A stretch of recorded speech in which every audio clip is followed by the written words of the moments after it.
Alright guys, so I have a microphone. You're going to be able to hear me so much better. Yay! So we're going to do the 8.4 notes today.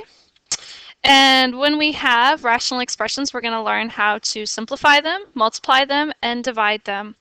So simplified form is the simplest form you could have. For instance, if I had 6 over 8, I always tell you guys that is not simplified. You need to simplify that. You need to reduce it because you could write that as 2 times 3 and 2 times 4 where those 2's could cancel. So you could factor it and get 3/4.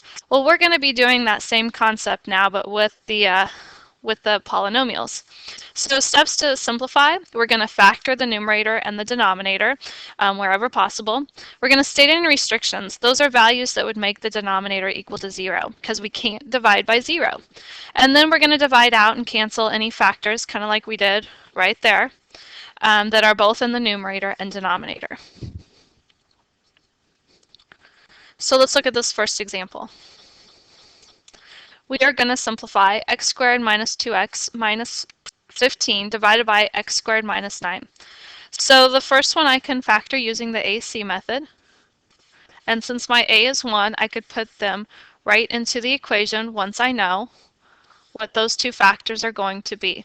So what are two things that multiply to negative 15 and add to negative 2, negative 5, and a positive 3? So I can put those right in, again, when my a is 1. Now let's factor the denominator. This is a difference of 2 squares. So it'd be a plus 3 and a minus 3. So I'm going to state my restrictions before I go cancel anything out. So I can see here x could not be positive or negative 3. Otherwise that would make the denominator equal to 0. Now I have common factors, so I can cross those out between the numerator and denominator, and I'm left with x minus 5 divided by x plus 3.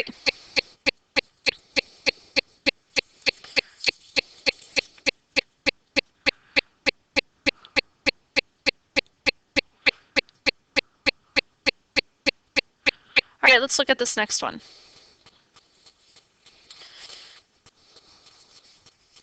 Well, this one is already simplified, so I could cross out x plus 1 and x plus 1, and I would have 2 over x plus 3. Now, it didn't tell me that I had to state the restrictions, but if I did, I needed to state them back here. So x could not be negative 1 or negative 3. Okay, you guys try these next few. See how you do.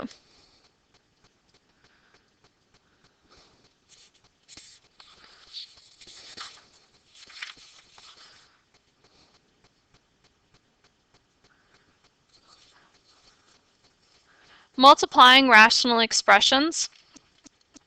So when we multiply, if you want to remember again with some basic ones, I multiply the numerators together and I multiply the denominators together. That's exactly what we're going to be doing on these.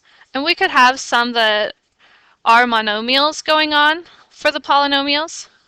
So I can multiply the numerators together and multiply these denominators together. Get that answer, factor it down, and reduce it to your overall answer. So here I could see that 30 divided by 2 is 3/2. I can see that x cubed and x to the first, so 3 minus 1 would be the 2, and those guys are the same, so they would cancel out completely for the y's.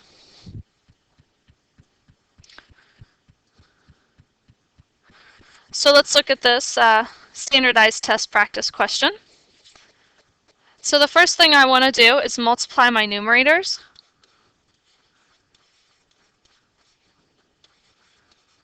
And then multiply my denominators. And then reduce. So 56 divided by 8 is 7. The x's are bigger on top by 7 minus 1 is 6. And the y's are also bigger on top. 4 minus 3 is just y to the first, or y. You could write it all over 1, but it's not necessary. So this would give me an answer of B.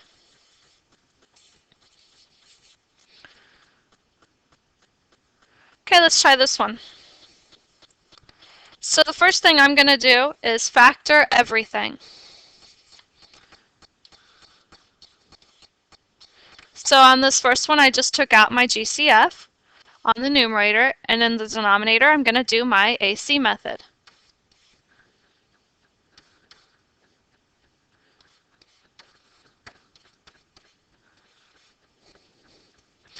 Over on the second one, I'm going to do the AC method in the numerator. And the denominator, I'm just going to leave as 3x. So it didn't tell me I needed to write any restrictions. However, I'm going to go ahead and say what they are. So here, x cannot equal -5, +1, or 0. From right here, and right there. All of those values would make me divide by 0 at some point. So now we can cross off. So I have a 3 and a 3. I have an x and an x. I have an x plus 5 and an x plus 5. And you know what? Gosh, this guy right here and this guy right here, they look so similar. So let's see. If I had 1 minus x, and if I pulled out a -1 from everything, what would happen? So that would be -1. That would be a positive x. So that would be x minus 1. So I'm going to rewrite this guy as -1 times x minus 1 divided by x minus 1. What does that cancel to? -1. So when I cross these guys out, I'm actually left with -1. So my overall answer now is going to equal negative x minus 4, and everything else went away, which is 4 minus x.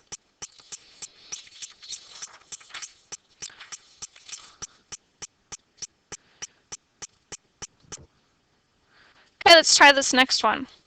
Don't let it fool you when you don't see a denominator. Fill it in.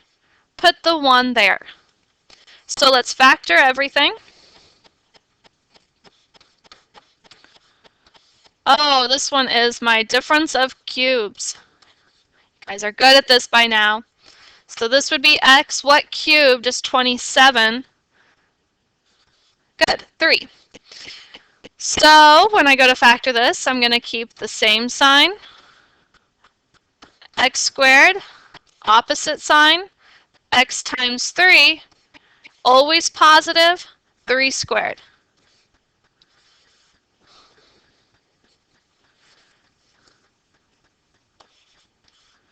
And what about that numerator? Does it factor? Actually, I want to leave it because what do you notice? We just got the same thing when we did that difference of cubes.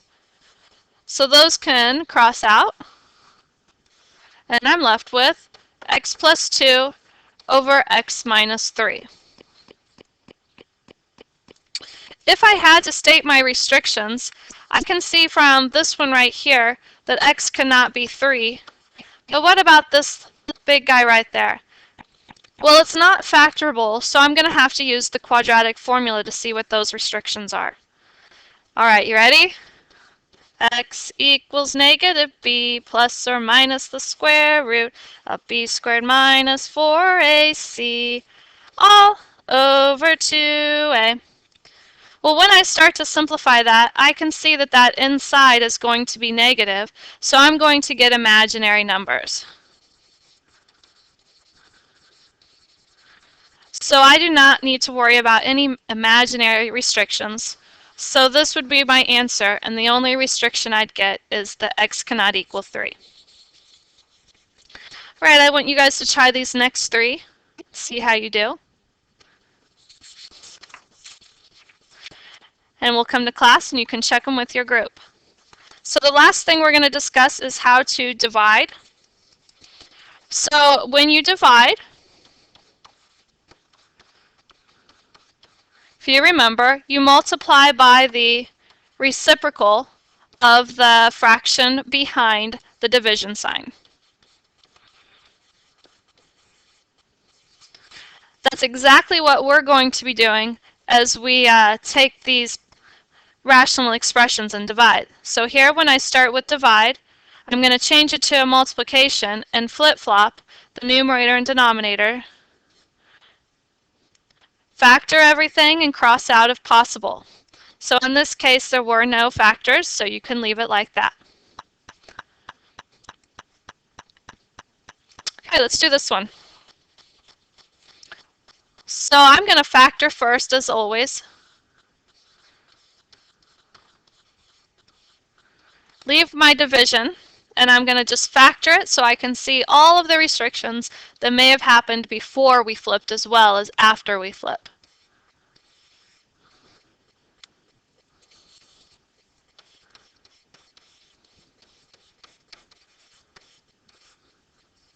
Alright, so far all my restrictions are that x cannot be 5 and 6.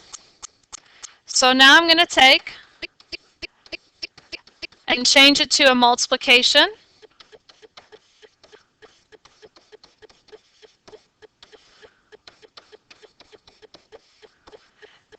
Now I can cross out. I do not want to cross out until I have changed this to a multiplication. Let's see, were any new restrictions added in this new denominator? Well, we already had the 6, but we didn't have the 0, so I need to add that into my restrictions. All right, cancel, cancel, cancel, cancel, canceling, and you should be left with 7 over 2. That's kind of cool. That whole big old blob went to 7/2.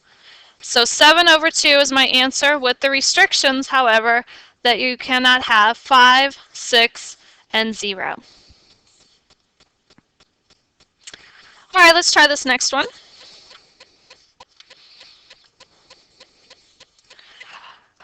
The first one is not an easy AC method, so I'm going to still do the AC, but I'm going to have to show a little bit more work. So let's see, what two things multiply together to give me negative 90 and add to a positive 1? I get 10 and negative 9. So I'm going to restate 6x squared minus 9x plus 10x minus 15. Group those two, group those two.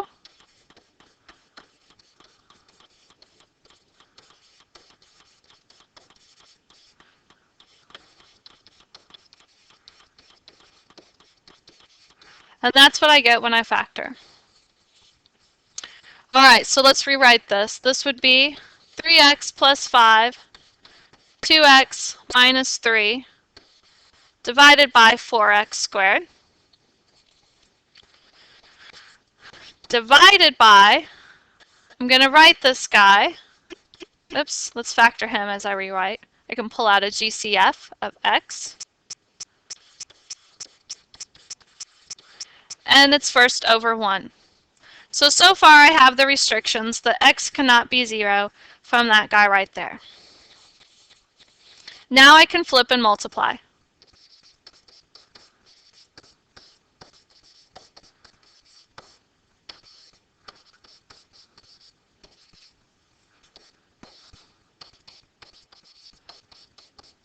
And I've got some more restrictions added in. We already had x cannot be 0, but from that one right there I can see that x cannot be negative 5/3. So cancel anything.